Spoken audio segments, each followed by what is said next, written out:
Hollywood movie আমরা সবাই কম বেশি দেখে থাকি। ঠিক সেরকম একটি হরর মুভি হলো দ্য কনজিউরিং, যা 2013 সালে রিলিজ করেছিল এবং এখনো অবধি হলিউড মুভির ইতিহাসের সব থেকে ভয়ানক হাড় হিম করে তোলা মুভি। এই মুভিটি সত্যি ঘটনার উপর ভিত্তি করে তৈরি করা হয়েছিল, যার মধ্যে সব থেকে ভয়ঙ্কর ছিল একটি পুতুলের উপস্থিতি, যার নাম হলো অ্যানাবেলা। এই সিনেমার ক্রিয়েটিভ টিম অ্যানাবেলাকে আরো ভয়ঙ্কর করে তোলার জন্য নতুন রূপ দিয়েছিল।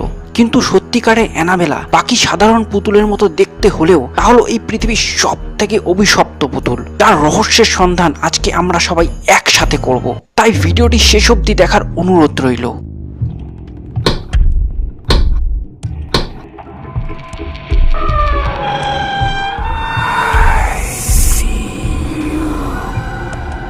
অ্যানাবেলার গল্প শুরু হয় 1970 সালে। ডোনা নামের একটি মেয়ে তার এক বান্ধবী অ্যাঞ্জির সাথে এক রুমে একটি অ্যাপার্টমেন্টে থাকতো। সে নার্সিং এর স্টুডেন্ট ছিল। ছোটবেলা থেকেই তার পুতুলের সাথে খেলার অভ্যাস ছিল এবং বড় হয়েও সে বিভিন্ন পুতুলের কালেকশন করত। তার এই শখের জন্য তার মা তাকে একদিন একটি অ্যান্টিক পুতুল গিফট করে।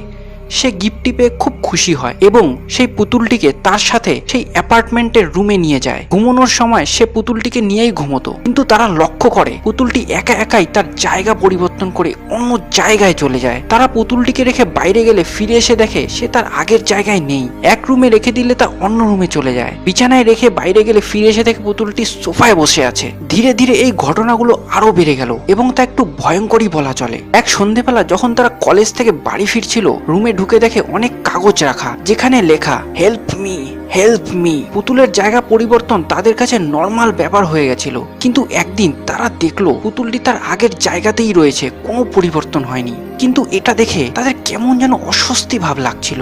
তারা লক্ষ্য করে দেখে পুতুলটি চোখ দিয়ে রক্ত ঝরছে, যেন মনে হচ্ছে পুতুলটি কাঁদছে এবং রক্ত পড়ছে তার চোখ দিয়ে। এটা দেখে তারা অনেক ভয় পেয়ে যায় এবং একজন প্যারানর্মাল ইনভেস্টিগেটরকে তাদের অ্যাপার্টমেন্টে নিয়ে আসে। তারা প্যারানর্মাল ইনভেস্টিগেটরকে সব বলে এবং সেই ইনভেস্টিগেটর পরীক্ষা করতে শুরু করে। সে পুতুলটির সাথে ওইজা বোর্ডের মাধ্যমে কথা বলতে সফল হয়। পুতুলটি বলে তার নাম অ্যানাবেলা হিগিন্স। সে বহু বছর আগে এই অ্যাপার্টমেন্ট যেখানে রয়েছে সেই জায়গায় তার বাড়ি ছিল। তার বয়স 7 বছর, তখন সে মারা যায় এবং সে আরো বলে সে অ্যাঞ্জি এবং ডোনার সাথে থাকতে চায় এবং সে ইনভেস্টিগেটরকে বলে সে যেন অ্যাঞ্জি এবং ডোনাকে বলে সে একা থাকতে ভয় পায়, তাদের সাথে সে সেফ ফিল করে, তাদের সাথেই সে থাকতে চায়। প্যারানর্মাল ইনভেস্টিগেটর তাদের বলে তারা কি অ্যানাবেলাকে তাদের সাথে রাখতে চায়। অ্যাঞ্জি এবং ডোনার মন খুব বড় ছিল, তারা নার্সিং করছে সবার হেল্প করার জন্য এবং তারা ভাবলো এত ছোট্ট একটা মেয়ের আত্মা তাদের কি আর ক্ষতি করবে। সেই পুতুলটি যখন থাকতে চাইছে তাই তারা রাজি হয়ে যায়। তারা অ্যানাবেলাকে তাদের সাথে রেখে দেয়।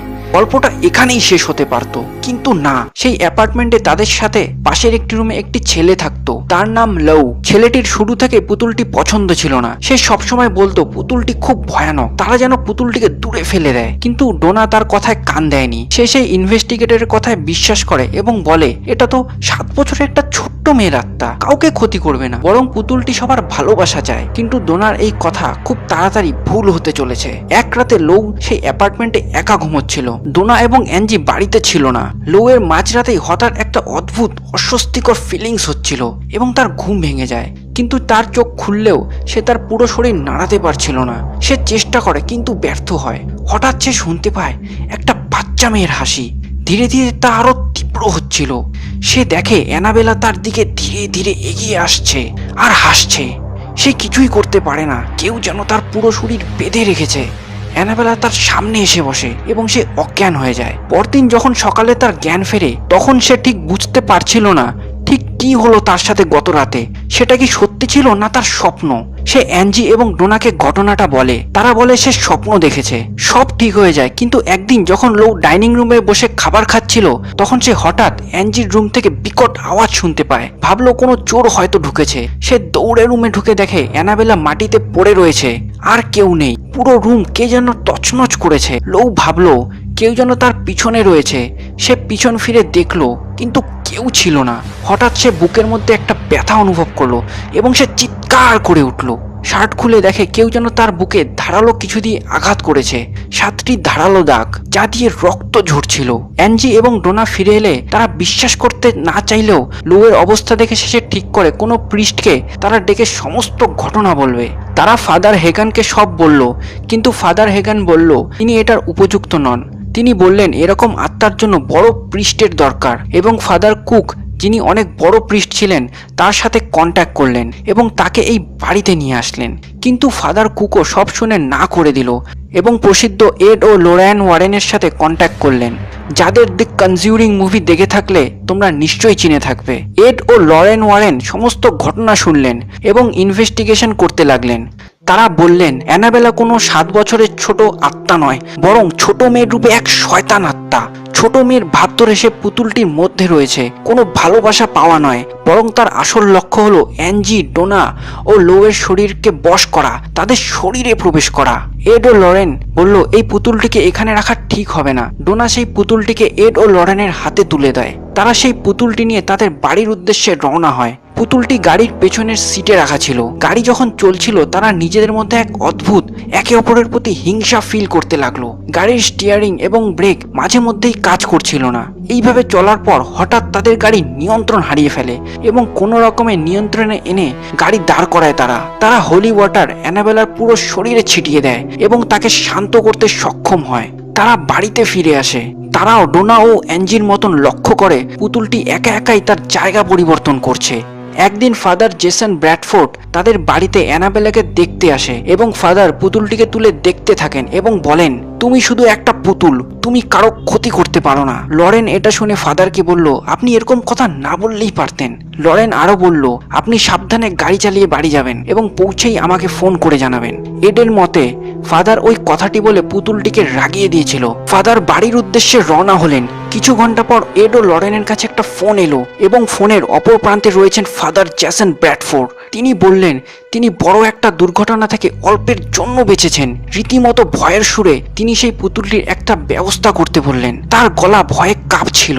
ওয়ারেন ঠিক করলেন পুতুলটির জন্য একটা কাঠের আলমারি বানাবেন, যেখানে তাকে বন্ধ করে রাখবেন, আটকে রাখবেন এবং সেটা তাদের দি ওয়ারেন্স অকাল্ট মিউজিয়ামে রাখবেন। তারা তাই করলেন এবং অ্যানাবেলাকে সেই কাঠের আলমারিতে বন্দি করে রাখলেন, যাতে অ্যানাবেলা আর তার জায়গার পরিবর্তন করতে না পারে।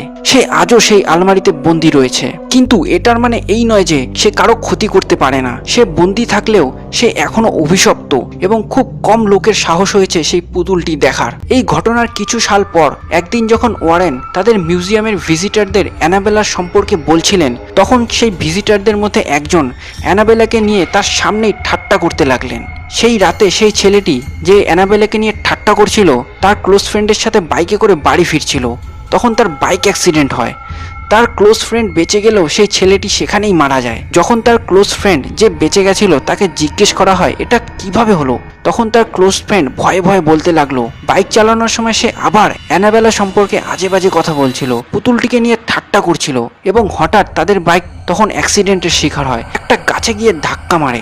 সেই ছেলেটি ওখানেই মারা যায়, কিন্তু পেছনে বসে থাকা সেই মেয়েটি চোট পেলেও আশ্চর্যভাবে বেঁচে যায়। এই পুতুলটি আজও সেই দি ওয়ারেন্স অকাল্ট মিউজিয়ামের একটি বন্ধ আলমারিতে আটকে রয়েছে।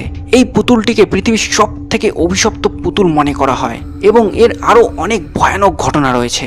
আচ্ছা, তোমাদের একটা প্রশ্ন করছি, যেহেতু পুতুলটি আজও সেই মিউজিয়ামটিতে রয়েছে এবং তোমাদের যদি একবার সুযোগ হয় পুতুলটি দেখার, তার সামনে যাবার, তোমরা কি সেই সুযোগ কাজে লাগাবে? পুতুলটি দেখতে যাবে? কমেন্ট করে জানাও। বন্ধুরা, তোমাদের এই অ্যানাবেলা পুতুলের পেছনে সত্যি ঘটনা কেমন লাগলো? ভিডিওটি ভালো লাগলে অবশ্যই এই ঘটনাটি তোমাদের সমস্ত ফ্রেন্ডের সাথে শেয়ার করো। ভিডিওটি তাদের কাছে শেয়ার করে পৌঁছে দিও। তোমরা এই চ্যানেলটিকে প্লিজ সাবস্ক্রাইব ও শেয়ার করে একটু সাপোর্ট করো। আমি প্রমিস করছি আগামীতে আরও ইন্টারেস্টিং রহস্যে ভরা ভিডিও তোমাদেরকে উপহার দেব। অনেকেই অ্যানাবেলা ভিডিওটির রিকোয়েস্ট করেছিল, তাই তোমাদের কোনো রিকোয়েস্ট থাকলে কমেন্ট সেকশনে অবশ্যই জানাবে। আমার পাশে থেকো বন্ধুরা, তোমাদের সবাইকে সাথে চাই। তোমরা সবাই ভালো থেকো। দেখা হচ্ছে পরবর্তী ভিডিওতে। Love you all.